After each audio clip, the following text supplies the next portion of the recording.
Humanities and Science, Engineering College, Gujarat, Technological University, Bhavanagar. Served as a multi-facet academician, researcher, and personality development trainer with a passion for English and learning. With a PhD from SP University and a proven track record of guiding PhD students, he is a respected figure in the academic. Sir has made significant contribution to the field of English literature and community skills. His research interests lie in psychoanalysis, character analysis, particularly in the novel of Arjun Jyoti. A keen observer and sports enthusiast, Dr. Srivastava sir has also made a mark in various extracurricular activities with numerous presentation and awards to his credit. He is a true asset to the academic fraternity.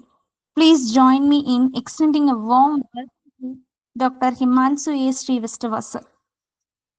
Welcome you, sir. Thank you, ma'am. Thank you. Thanks a lot. Well, many known faces. Ranjit sir, how are you? There are many known faces. I am fine, sir.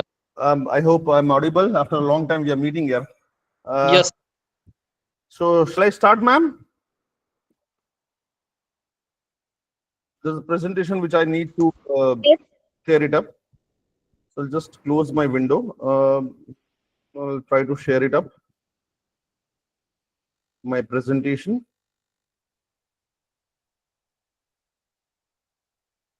It's not allowing me to share.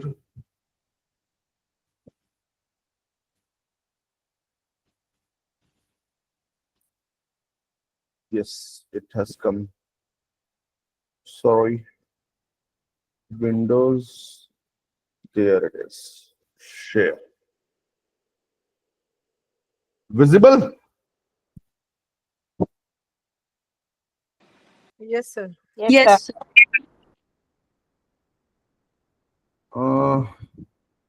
F5. How will I change it up? Just a minute. Give me 2 minutes because this is what I observed with Madhav as well yesterday. It needs to be full. So there it is. Is the full screen visible?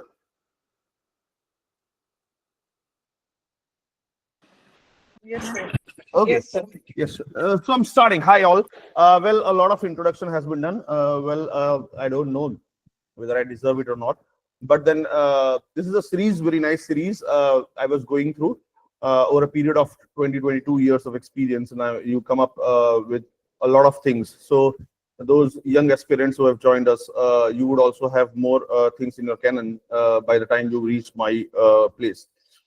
Well, the series started yesterday, and today we are for 1 hour. Let us make it the most enjoyable session of your and my journey on Earth. We'll try our level best. I'm a bit humoristic person, so thoda crack joke karunga, situational humor create karne ka try karunga. I'll try to be bilingual at times. You can giggle it out if you want to, because teaching criticism should not be boring at all.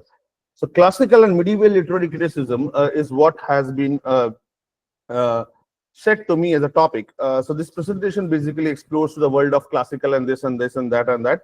Let us move on to, do you have this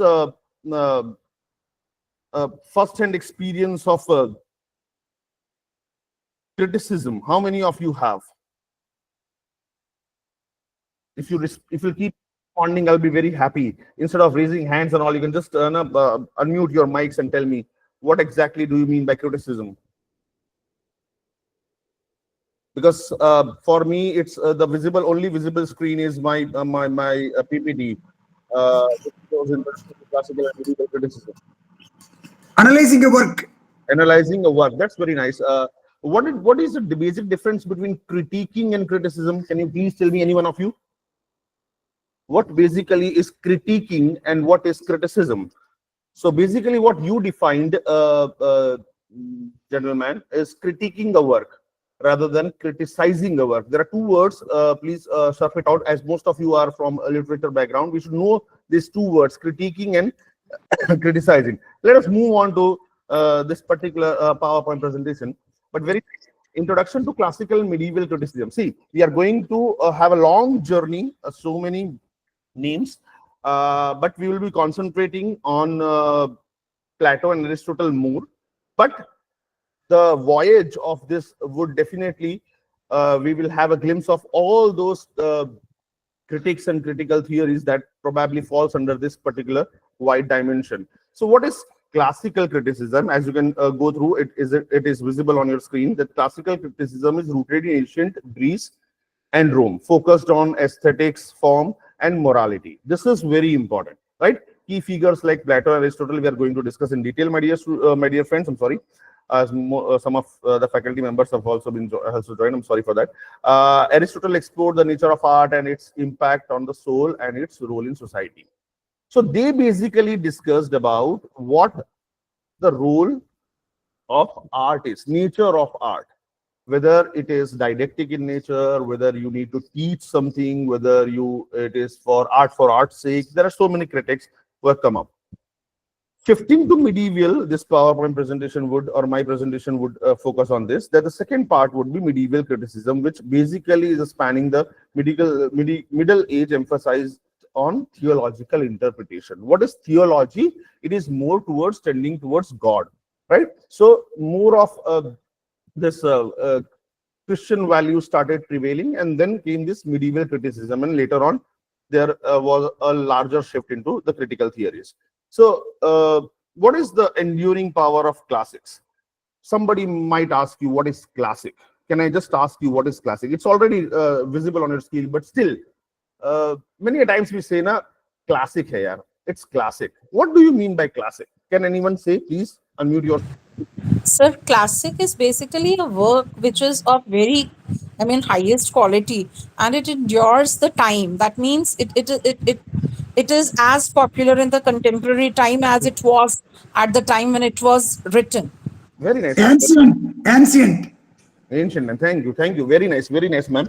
Absolutely fantastic. Classic, देखो बच्चा, जो लोग भी join हो रहे हैं मुझे, classic is a word that means it is timeless.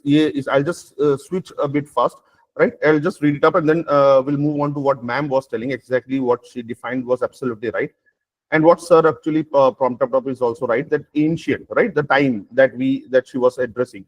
The concept of classic transcends mere popularity or fleeting trend. It signifies work of art, literature, and philosophy that have stood the test of time. Now, this is what ma'am was talking about. Stood the test of time. It is timeless, ageless, resonating with readers and audiences across generations and cultures. Many cultures came, culture changes probably. Now we step up into the classrooms and we find Gen Z sitting in front of us, but still classic remains classic. So that is the peculiarity of classic. These timeless masterpieces possess qualities that elevate them beyond the realm of ordinary offering. Transcending time in personal consideration. This is how I have tried to evaluate, and I've shoved on my notes that I used to teach when I was in colleges at Vidyanagar. That what classic tends to. Hudson probably is the one who defines it. Longinus is the one who defines it. So I've tried to gather them together. That at the heart of the notion of a classic lies the idea of transcending temporary and personal limitation. Classic rises above it, right? About any trend. Trend is what? It's time bound. But classic is something which is timeless relevance and universal appeal. If you see the two boxes, it has timeless relevance and it has universal appeal. Can anyone highlight any of the text or any of the poems that probably you think is timeless or has universal appeal? Can anyone of you? Plays of Shakespeare. By Charles Dickens. Charles Dickens, Shakespeare. Okay. Shakespeare. Okay. Any text? Sir, Wuthering Paradise Heights, Lost. Pride and Prejudice. Pride and Prejudice. हाँ बोलिए. Yes. Abhijnana Shakuntala. Hi. I was waiting through Sir, to this cross culture sir, exam. Mrichakatikam. Okay, thank you. Thanks a lot. See, you all know that the probably the text that you have mentioned, maybe it classic पहली बात तो ये समझो, it is not for a time, right? Somebody who was writing during Shakespearean age was classic. Even Pride and Prejudice can be classic. Even the poems of, for example, if you're teaching poems of Robert Frost, they are timeless, ageless, universal appeal. But here, probably when we are talking about classical criticism, we would have to peep into Homer, Iliad, Abhigan, Sakuntalam, and all those things. But what classic is, you should know that you are absolutely right. Classic has timeless relevance and it has universal appeal. What are the qualities that a classic has? Permanence, universality, and timelessness. This is very important, my dear participants. Homer comes into this. That is why the next slide is on Homer. All right, that Homer's epic, the Iliad and Odyssey, probably are considered to be ageless, timeless. I have tried to bifurcate those or two views. What were the views when he used to write, and what are the modern interpretations? So work that endured through time and fashion. Now it is a masterpiece. So anything that was written over a period of time, it has still a relevance. It is a masterpiece. Timeless appeal, I have already said. This is just an example that I have portrayed over here. Homer's epic, because classical criticism will have Homer, will have Plato, will have Aristotle, sublimity will come, all those things will come. Like, let us move on. What I was telling, that there are two definitions I have tried to portray. One is Hudson. Hudson defines it as a classic is defined by its enduring appeal. What is enduring? Can anyone tell me? What do you mean by to endure? This is for the students I'm talking about, please. Those who have joined me. What do you mean by enduring appeal? What is that appeal? It's a very simple word, and sometimes simplicity itself is this. It stood against all the adverse opposition and everything. Okay. Enduring, last longing. Last longing. Okay, last longing interpretation. Endless. Endless, enduring appeal. That is what the word tells you about. And many times we have to. There are certain jargons that probably are used, but they have simple meanings. Enduring appeal. I just wanted my students to address it up so that they understand what exactly it is, and its ability to withstand the time of the test of time. Test of time is very important here. That is what Hudson says, read it, demonstrating its relevance and impact across generations. Into study of literature, he has given this definition of classic. Then there is a Longinus view also. He says it that the true classics possess a sublime quality. What do you mean by sublimity? Longinus sublime will be there in our talk today. I'll try to cover it up as much as possible. But what do you mean by sublime?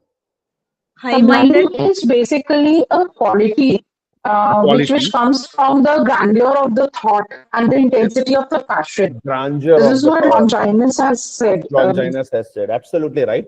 So grandeur of thoughts and all that, we are going to peep inside that. But then ma'am was absolutely right. The true classic possesses a sublime quality, grandeur of thoughts.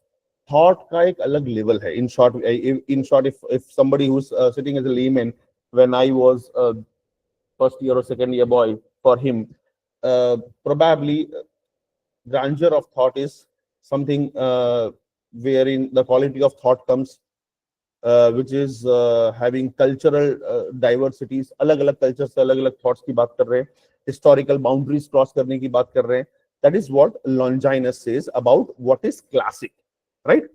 Resonating with all who encounter them, regardless of their backgrounds or beliefs. Whatever belief system you have, whatever background you have, whatever time you are born in with, but if your work has sublime qualities, that is a classic. So I hope classic is clear. Is it clear? Yes, sir. Yes, Thank sir. you. क्या बात है? Yes, sir.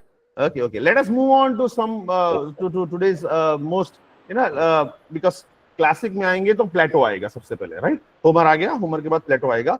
Okay, अब प्लेटो के बारे में यहाँ से बोलते हैं. How many books has he written? I mean, some of the favorite names of the books.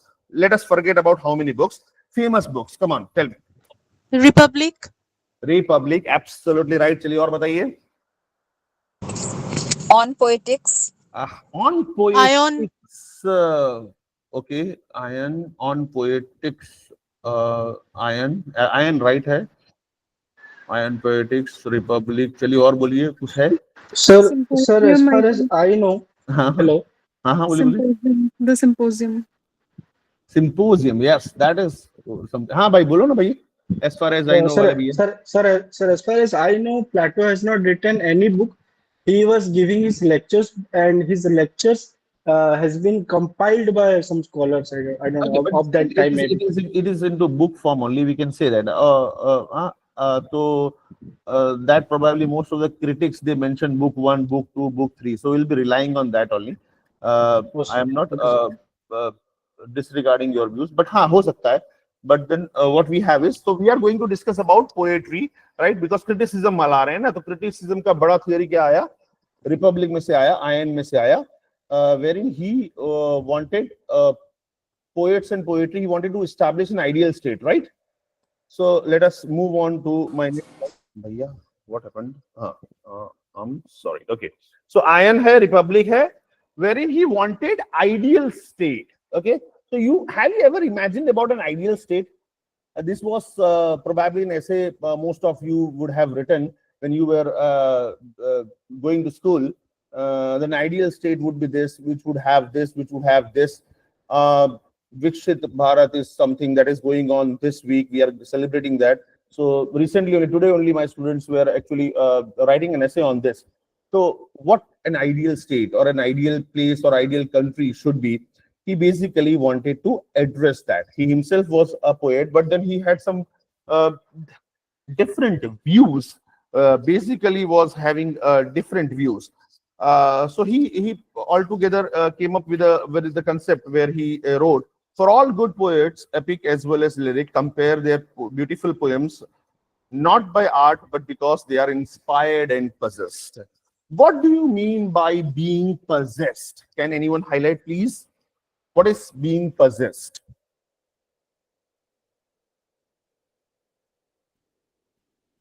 Hello? Hello? Audible? Yes, sir. Huh. Yes, sir. Yes. Yes, sir. Being possessed. What is being possessed, bacha? If the students would answer. Control. Control, yes. What is control means what? Control over oneself. Oneself. Or Does possess really go very close to that? It is more of a psychological word, right? So controlling the mind or being possessed goes. Controlling can be physical also, as you mentioned, bacha. Possessed, he basically wanted to say that some muses and all, they come up and they inspired something very close to, you can say that you have an idea, right? And that idea probably has been inculcated into your mind when you were possessed by muses. The Greek concept says that he basically wanted to say that it's not your original thing. So he basically came up with two major grounds: philosophical ground and moral ground, on which he was not ready to give place to poets and their poetry in his ideal state, which is one of the major points are for study today. So Plato's objection to poetry imitation, philosophical ground. So here he has introduced the theory of mimesis to us. He basically here said, what is mimesis? I've already written imitation. Most of you now know this, where it's a very common word. Imitation ki jewelry pen rahe. Imitation means something which is not real, but it looks like gold or it looks like that particular metal. So he gave a very nice theory. Philosophical ground mein he wanted to say that all art is imitation of imitation. He came up with this very nice concept of imitation, twice removed from reality. What I have written in the PowerPoint presentation, just other points we will be highlighting. Probably most of you know also. It will be just brushing up. If I miss something, you can just add upon, please. So Plato believed. Sir, Yes, please. Excuse me, Sir, sir. excuse me, sir, sir, the The slides are not slides are moving. still. Yes, sir. Is it not moving? Yes. No, sir. Just a minute. I'll stop sharing. I'll once again share. No issues.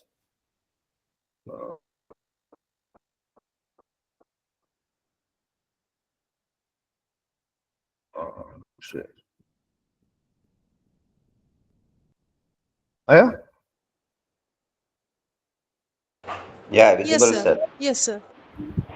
Visible. Thank you. Uh, Probably if I want to change it up, I have to go for this version and then go for this. Whole screen visible? Yes, sir. Okay. Yes. Okay. Thank you. Thank you. Thank you. Commercial break, we can say this. Let us treat this portion as one of the technical glitches that we are still working on. So we are back. Philosophical ground. Mimes is imitation. Plato believed that art, including poetry, is an imitation of physical world, which itself is an imitation of a true ideal world. So there is an ideal world, and then you have an imitated world. Twice removed from reality. A very nice example of bed has been given. That the idea of bed originally lies in the mind of God, and then he gives it to carpenter. Then the carpenter makes the bed. So it is once removed from reality. Then probably the painter or the poet. This is the concept that I have taken from a book which says that it is twice removed from reality. Carpenter, then painter, then poet. So when you start imitating from imitating, have you all played the Chinese whisper communication game? When you try to pass on a message to somebody else, and then there is distortion of the message because people try to imitate, but they cannot imitate whole. So Yes. there is certain Yes, sir, I have addition. heard. There is certain addition to it, and there is certain things that probably being not the one of the best observer in the world, so we probably miss something. That is what he basically wanted to say. वो वही बोलना चाह रहे थे कि when you are imitating something, when you're copying something, it would not be exact. It would not be what it was. So when there is a copy of a copy, imitation of imitation, do you really think that we should appreciate this such kind of works? We should really give place to such kind of works which is a copy of a copy? So he said, no, I won't allow that. On that ground, this is one of the major one of the most important and famous grounds that he has discussed. Imitation of imitation. You route and you will get n number of material on this. But the basic ideology remains the same, that something that is not original and it's mere copy, that copy is not allowed in my ideal state because it is away from truth, away from reality. It is, he says, the third point says, misguided souls. Plato argues that poets, by creating imitation, do not deal with truth, and their work misguides the soul because it is not true. Right? The same as somebody said that, yes, I have heard about the Chinese whisper game. It's a very best example of poor communication or miscommunication that normally we deal when we deal with personality development classes. That you have a chain of events, you narrate it to somebody with some actions, and then you pass in all. By the time it reaches to the last person, it is totally different. So when that is the stage, which is totally away from what the original version was, how can that be considered as a masterpiece? So if it is not a masterpiece, it hardly finds a place into ideal state. Is this clear? Yes, sir. Thank you. Slide changing? Did it change? No, sir. No, sir. Did it change? Yes, now it's changed. Okay, Now so I'll it's have to. changed. Okay, I'll have to. ये छोटा screen ही करना पड़ेगा, बड़े screen में होगा नहीं. ठीक है, मैन्युअली करेंगे. So Plato's objection on emotional and moral ground. Okay, moral. Very nice statement. Morality, क्या बात है. Moral lessons, right? Those probably coming from English medium would have had this particular lecture, particular lesson was there, particular books were there, moral lessons. Those who are not from that stream would have definitely brought up with stories like Panchatantra and all, wherein we all are catered to have some moral values, right? Probably when you are into professional environment, those morality is more social, and ethics come into picture, and ethical is more related to your work based environment. So moral values came, obviously, an eye for eye and all those, tit for tat, panchatantra ki kahaniyan, all those you would have come up. Similar is what Plato also addressed. He discusses Homer, he appreciates Homer, but then he says that, Are yaar, gods are not just, how can God kill somebody? How can God be revengeful? How can the hero like Achilles or Hector or people, who are heroic in nature have flaws? Hamertia, you would have come across this particular word, hamertia. How can they have trivial feelings, trivial actions? So my God has to be just. My hero, my legend should be just. If they are not just, if they are full of vices, or one of the vices if they have, do you really think that he or she should be allowed into ideal state? So Plato says no. That is moral ground. Moral ground is clear. Yes, sir. Now this emotional impact, if you see this first one and the last line, if you read, poetry feeds and waters passion. Ah, ha, ha, ha. Here is where he actually is building up a platform for Aristotle to come up and start building up his own theory of imitation, which is imaginative reconstruction. So basically, he was telling that poetry feeds and waters passion. So if you're watching an emotion, you're filled with that emotion, and that emotion comes into you, and you try to behave that way. That is emotional impact of any of the works that is not just. So on moral ground, see, emotional impact, moral corruption, and exclusion from the ideal state. This is how the PPT reads it like this way. Plato argued that poetry stirs emotions rather than rational thought.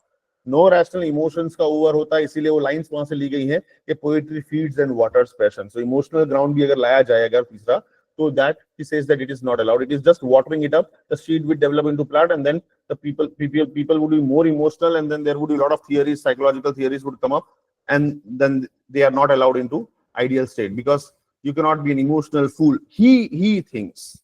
Okay. Moral already done. Exclusion. So that is why Plato believed that a poet should be excluded from his ideal state, as they present false representation of virtues. So this is what he said कि नहीं चलेगा and नहीं चलेगा. I'll move on to the next slide. Change हो जा. हाँ. So Plato's ideal state, full of poets. No place for poets. Bye bye. Tata. Why? Because philosophical ground हो गया, moral ground हो गया, emotional ground भी लग सकते हैं, false virtues and desires, right? And censorship of art. He advocates for censorship of art that did not promote the moral education of society. This is the reasons why Plato came up with this theory of imitation. Let us move on. Now comes Aristotle, his disciple, right? अच्छा, कितने books लिखे Aristotle ने? क्या लिखा? एक दो books के नाम बताएंगे, या फिर उनके डिस्कोर्सेस जो बुक के नाम पे पब्लिश? पोएटिक्स. अब आया poetics. This is what I was reading. Plato ने नहीं लिखा, एरिस्टोटल ने लिखा. पोएटिक्स और कोई, in fact Aristotle has written something for everyone. Even my engineers over here, when I'm in this college, they have also the concept that Aristotle has given. He was a master person.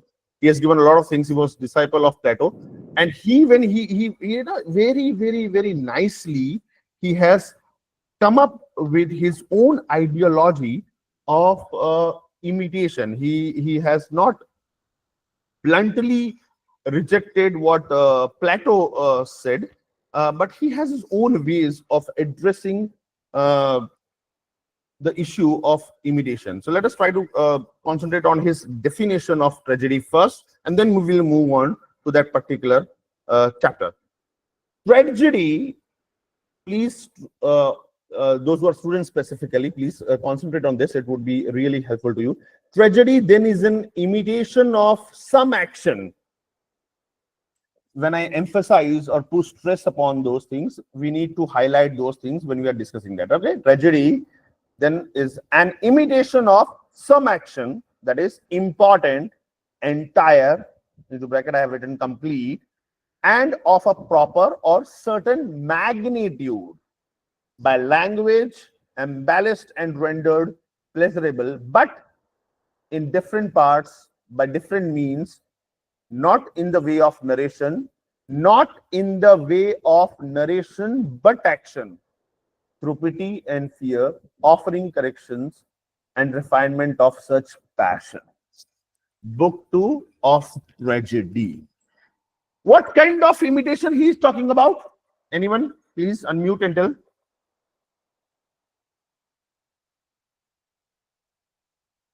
He is also advocating imitation, na? Like Plato says it is an imitation. Aristotle is also telling that it is imitation, but of some action. Which actions and what is imitation to Aristotle? Can anyone tell me, please? Please. Sir, Yes, please. the way a real king behaves, a character on the stage also will behave like that king. Okay.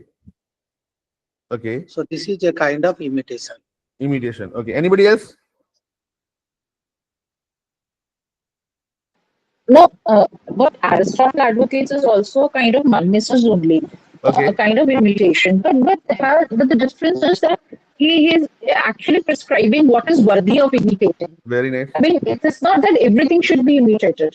Very nice. I mean, there are certain things which should be imitated or presented on the stage. It is not that each and everything, whether it is of any worth or not, should be imitated and presented on the stage. Absolutely. So right. there's a certain kind of action which has certain magnitude and standard which should be imitated. Absolutely right. Together, if you put up this definition, you'll come up to his ideology of imaginative representation or reconstruction. That is what he actually was advocating. Imaginative representation. It is not mere imitation. It is imaginative. So let us try to take things one by one. All right. So what is how will you interpret it? Action. Important actions need them. What ma'am was just telling about. Important actions. Tragedy cannot be based on common incidents. It has to have some magnitude, some level, right? Action must be complete. It should have a beginning, middle, end. Beginning, before that nothing should happen. Middle, it should be connected with the both procedures and end. And end, after that something should not come. Language, he was talking about, embellished or ornamental language, poetic language. Tragic hero has to be noble, at the same time should speak, narrate or utter poetic language, ornamental language, so that that magnitude would be generated, or else he would just be a common man next door, and then that tragedy will not happen, right? So this is how he was trying to define his own ways of a tragedy, and thereby trying to answer what Plato perhaps would have, or perhaps Plato interpreted in a different fashion, and he altogether came up with a different concept, right? Action, not narration. So some of the things you cannot act, that has to be narrated, but most of the portion should be enacted on stage. Pity and fear, catharsis. My God, this is probably 1 or 2 hours is less for catharsis only. I'm just touching the things and going so that we can justify the topic. But please mention this if you get time. Go through these topics to have this thorough reading. Aristotle's defense of poetry, probably catharsis will come. Mimesis is natural. It's a natural process. Mimesis is a natural process. What he is talking about, where he disagrees with Plato, is that it is not a deliberate attempt. It is a natural process. Probably if I am in the class, or when I was into class teaching PG students and this, I used to give this example that a baby tries to imitate you, right? So he's not doing it. He is doing it naturally. The baby probably is doing it naturally, rather than putting it that it is twice removed from reality. We can have this a small example, not gigantic examples, but a a simple example from day-to-day life. So catharsis talks about the first point. Aristotle argued that poetry, particularly tragedy, has therapeutic effect. Now this is very important. It's a therapy. Yaar. Catharsis is a therapy. How many of you heard about purgation, purification, emotional rebalance words related to catharsis? What is purgation? Purifying oneself, Purification. Okay, coming what out is of all purification the then? bad. Purgation. One is medical term related to it. We'll try to highlight. But then that there are phases of catharsis, right? कितने लोग theatre में गए हैं रे और जो लोग emotional scenes देखते हैं and you have tears in your eyes and try to hide because you don't want somebody sitting by you to know that you are touched by it. But then that is catharsis, the best way, because the emotions, so overwhelming emotions, they come out, and then there is purity. So in fact, art plays that role. Tragedy plays that role. Poets have that particular way of purifying people. This is how he wanted to say, it is not merely a philosophical or moral ground pe imitation nahi hai mere bhai. It is more than that, right? It is a therapy effect by purging emotions like pity and fear, or else world would be a different world. How many of you are, or how many of you rather than that, I should ask this here, कितने लोगों ने सुना है ये story के कुछ खराब किया तो पकोड़े में तले जाएंगे ऊपर, we would be there is a big vessel waiting for us. If you do something wrong, then there would be this would be done to you, or if you do this Swargner concept and all. Yes, sir. Many of you, we don't know the truth of it, but then वो fear हमें जिंदा रखता है. That fear, what I used to teach was that fear makes you human being, or else we are still a social animal. So that fear is important. That process of purification is important. Literature has those two types of characters: a round and flat character. So what is round character and what is flat character? Round is where it changes. So when catharsis happens to you, you change yourself. When you are changing, you are becoming a better person. When you are becoming a better person, how can you say that that particular piece of art is not better? Am I going on a right track with people listening to me today? Yes, sir. Okay, thank you. Yes, sir. Thank you. Mimesis is a natural process. Unlike Plato, Aristotle saw mimesis, that imitation, as a natural human activity that helps people learn and understand the world. Imaginative recreation. You see something and you try, right? How many of you would have started painting after looking at a picture? Many of you would have started writing. For example, last week I had a session on creative writing into one of the colleges that I have gone through, and then I said that most of us have this creativity in us. Most of us have this imagination in us, and then probably I had a small glimpse of what SM plastic imagination is, primary and secondary and fancy and all. थोड़ा सा nutshell में बताया. फिर उनको बोला कि let us try to imbibe an emotion of writing a poetry or 4 lines or 2 lines for a friend that you love the most or you admire the most. And shockingly, there were many students who come up with these ideas. So it is imaginative recreation. You do rejumble up the words. You do recreate things, rearrange the words, and try to come up with something new. This is what is applicable for any of the tunes that is played. Sare Gama Pada Nisa hi hai khali yaar. But still you have new tunes. It is not mere imitation of Sara. It is imaginative recreation. How much creative you can be. Moral functions of art and imitation. Art imitates human actions, which allows individuals to reflect on life and moral truths. Right? Moving on. Catharsis is the good Greek word catharsis. Purgation, मैंने बोला, it refers to expulsion of negative emotions. Please understand this. It is also rooted into medical theory, just like purging the body of toxins. हम लोग detox कर रहे हैं ना आजकल, बहुत ये word चला हुआ है ना, detoxification. You would have heard about this. Even this Ayurveda have this pancha karma of detoxification of body. So is our emotion. You need to also get rid of these negative emotions. That is purgation, right? Soul is cleaned by expelling emotions. Tragic experience in art help in emotional balancing the audience. Then comes purification. Probably purification was first, लेकिन मैंने थोड़ा सा ना जल्दी में purification को second number पे कर दिया है. आपको मालूम था? मैं नहीं बोलता तो. Involves the moral purification of the soul.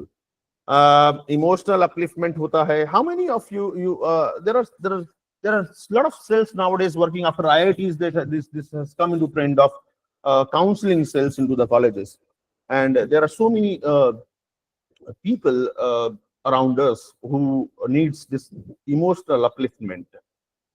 Poetry probably does a lot. I discussed with my students when this particular phase of result comes out, right? There are people with good faces, there are people with the cheerful faces, there are people with the not so good faces, rather than dull faces, I should say, not so good faces. And then I say them a story or narrate them a story, or probably I tell them a song or a poetry that I narrate, and then they are charged. There is an emotional upliftment and they are ready back to fight in this world. So purification होता है, purgation होता है, catharsis का power है, renewal, emotional rebalance. Third point जो मैंने add किया है, after the emotional release of pity and fear, डर लगेगा मेरा hero उसके साथ कुछ गलत हो रहा है, there would be pity, there would be fear, something like this would happen with me, ऐसा हो सकता है मेरे साथ, right? And then after all these emotions ये बाहर निकल गए, फिर क्या होगा? Renewal होगा. कोई है कुछ बोलना है? हेलो, ഇതില് മിക്സ് ആവില്ല, ഇതില് ഇന്നാവില്ല. ये मैं लैंग्वेज नहीं समझ पाया, but thank you very much, ऐसा बोल सकता हूँ. Catharsis as renewal. After the emotional release of pity and fear, catharsis leads to a sense of renewal or emotional balance. The audience is restored to a state of calmness आ जा गया. Psychological perspective से देखो इसको, catharsis can be seen as a healing process. तो यार कुछ अच्छा कर रहे हैं तो उस पोएट और पोएट्री को हमको बैनिश करना चाहिए. Do you really think can we can have these sessions later on? Answer question हम बाद में रखेंगे. चलिए आगे बढ़े. Yes, sir. चेंज होगा क्या? चेंज होगा. Change कैसे होगा? Once again something has been disturbed. Stop annoting.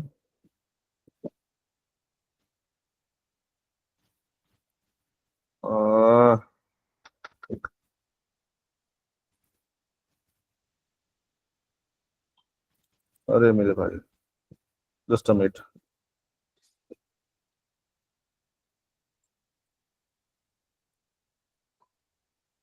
आ गया. One more commercial break. Sorry for that. चलना भाई. Why it is not moving? Right click. Stop annoting. I'm unable to move my slide.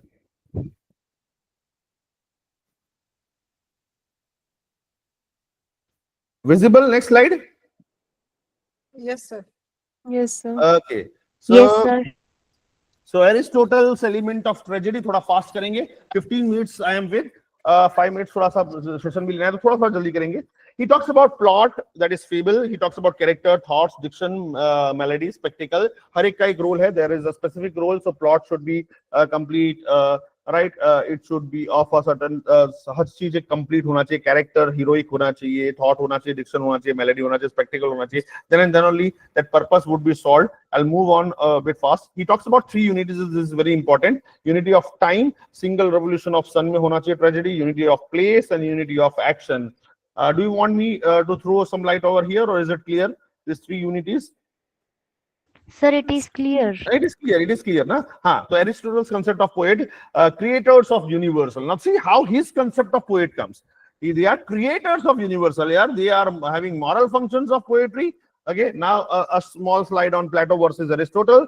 So Plato viewed poetry as misleading, twice removed from reality, and emotionally manipulative. He believed that poetry appeals to the emotion rather than reason. This is very important. एक reason बोलता है, एक emotion बोलता है, potentially hindering the pursuit of knowledge. Probably it is very away from knowledge. This is not the truth, as per Aristotle, and probably we would also agree on that also. It is imitation of imitation. What we discussed, Aristotle, in contrast, saw poetry as natural and educational art form. It is to educate people. He believed that poetry possessed the power to evoke catharsis, which we have already studied in detail, purging emotions and providing insight into universal truth. It is imaginative reconstruction. Okay, moving on. हाँ, अभी हम next portion में चले जाते हैं. Classical criticism में Horace आएगा एक. He basically talks about instruct and entertain. Literature should both instruct and entertain. I'm just going through so that ये चीजें आपके दिमाग में आ जाए खाली. Sometimes probably I'll ask the organizers to keep a specific session on the other critics. Horace, instruct and entertain, unity and decorum. He wanted to have this emphasis, the need of unity and decorum in writing.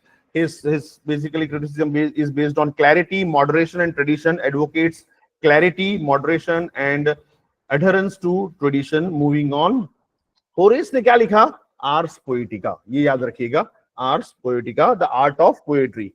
Introduction to Horace को बात कर दूं तो Horace was a Roman poet and critic who believed during the first century. इसको छोड़ देते हैं.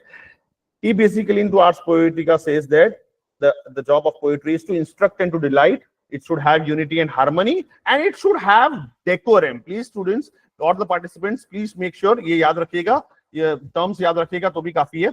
The art of poetry is the translation of it. It should have moderation. Horace advocates for moderation and balance in writing. This applied not only to the content but also to the use of rhetorical devices. बहुत एक moderation होना चाहिए. बहुत ज्यादा आप ornamental भी ना बने. That is what he is trying to tell. बहुत ज्यादा jargons भी use नहीं करने चाहिए. Avoiding excessive ornamentation. See, the line follows the same only. Then should have poetic skills. Horace believed that natural talent is important, but it must be supplemented by study and practice. Means some training should be there. Forms probably can be one of the best example to take. Role of tradition. He says that obviously tradition teaches us, so we should at least learn.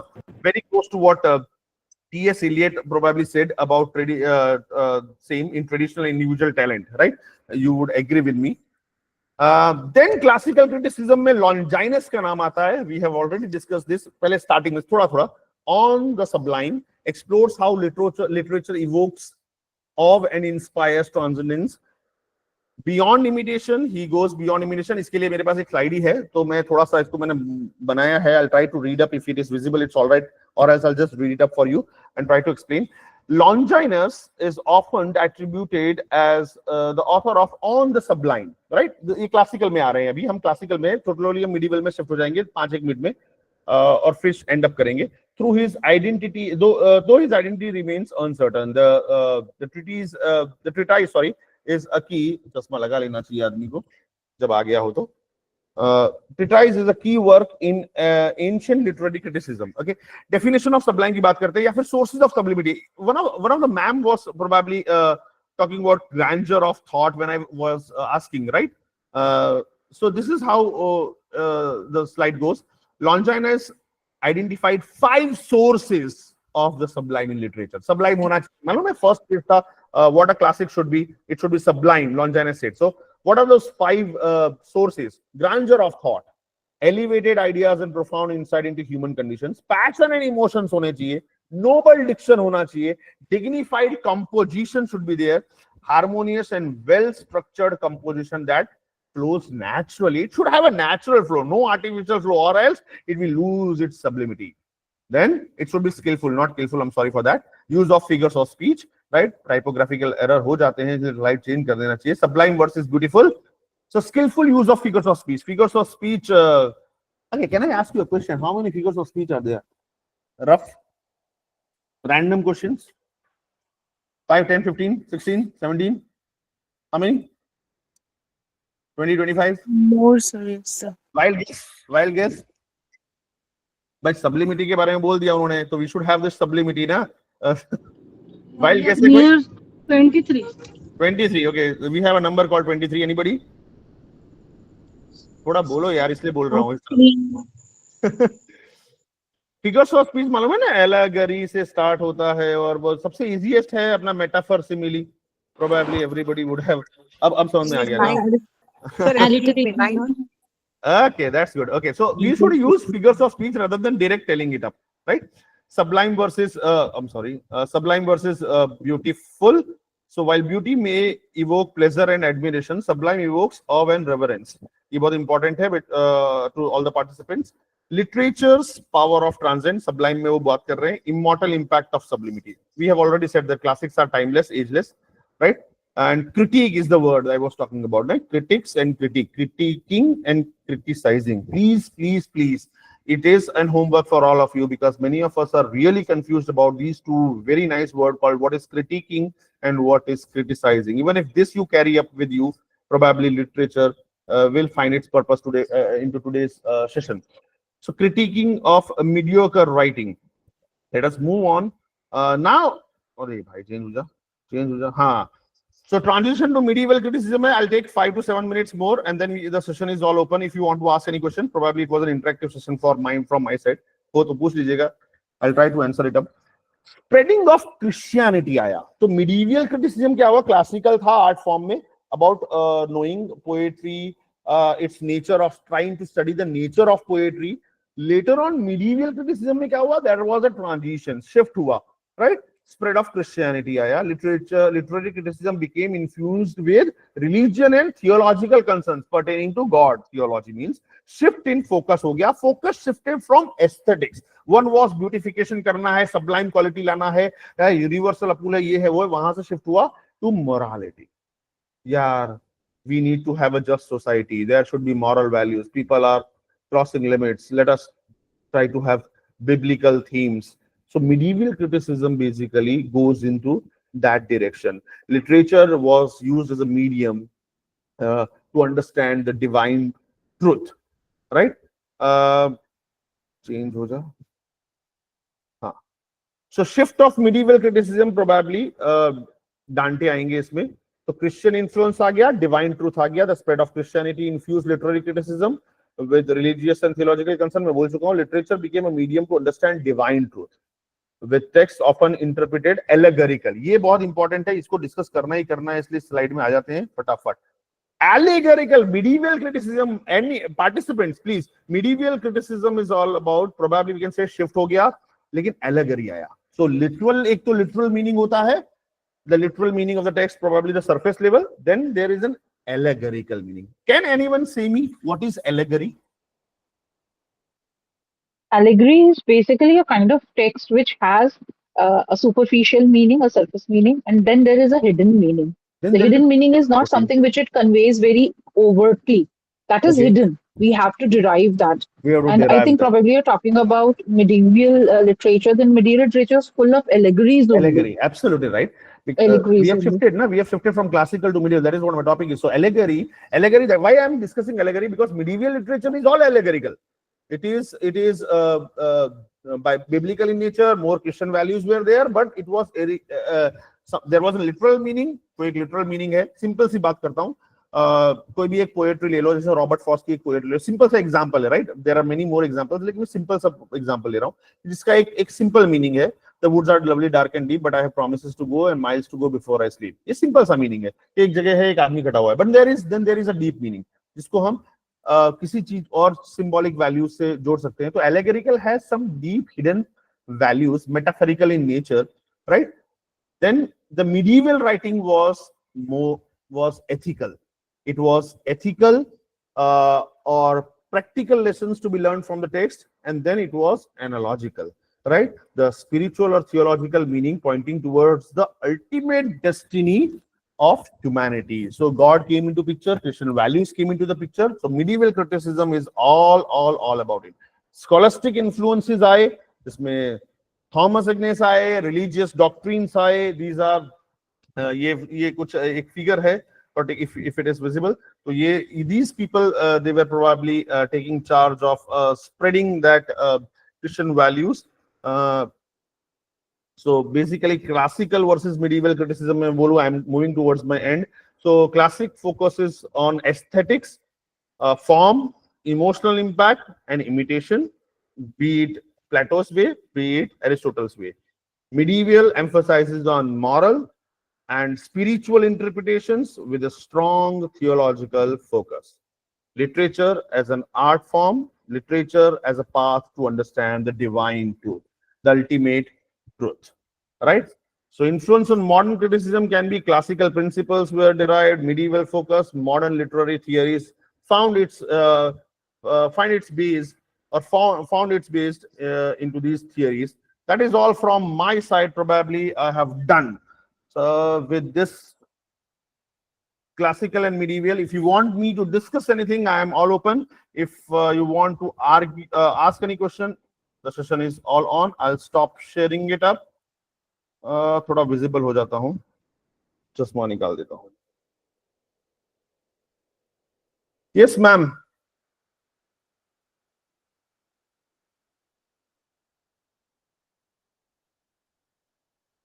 I hope that path is clear. The classical to medieval criticism, the topic that was given to me, I wanted to highlight more on Plato and Aristotle because they happen to be, and Longinus obviously is an equal important figure.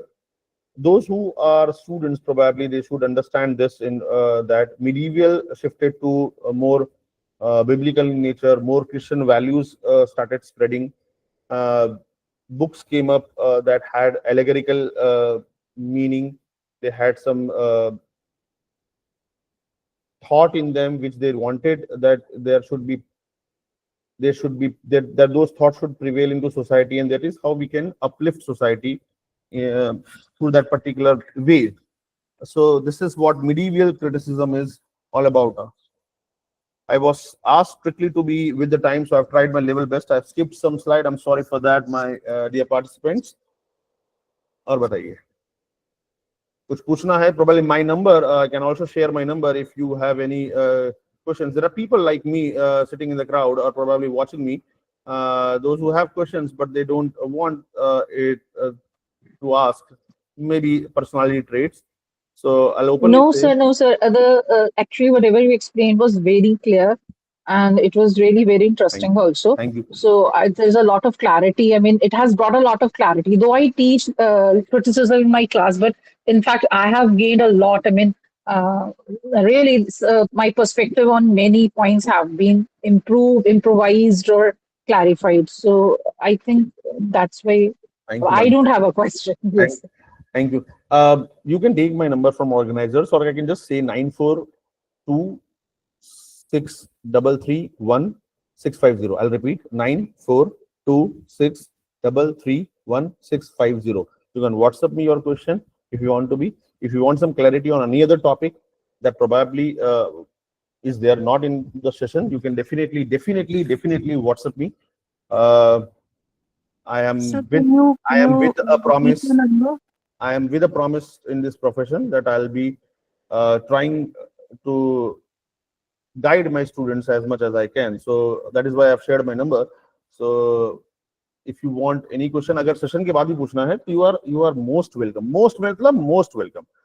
Or else it was nice. Thanks to all the organizers. Thanks to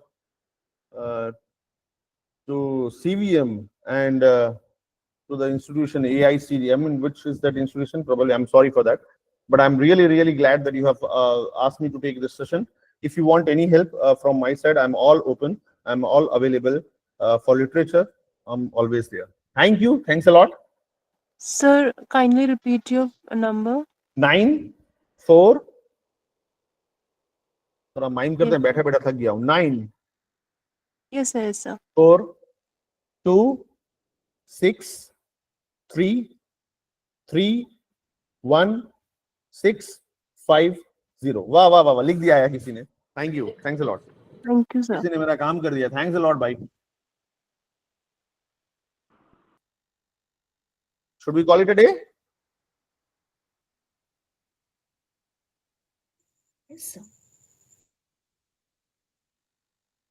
कोई है जो session and करता है? Yes, sir. We conclude this Okay, ma'am. session. Thank you. Heartfelt gratitude to Himanshu sir for sharing your vast knowledge and expertise with us today. Your session were truly enriching and inspiring. Thank you so much, sir. Let's meet on another good session. Sure, sure, ma'am. Anytime, anytime. Thanks a lot. Right? Thank you, sir. Bye-bye. Yes, sir. Thank you, sir. Thank you, sir. Most welcome, most welcome, most welcome. I'll wait for everybody to leave probably, then I'll leave. Thank you, sir. Most welcome, please, most welcome. Thanks for listening me. बहुत कम listener होते हैं, तो thank you.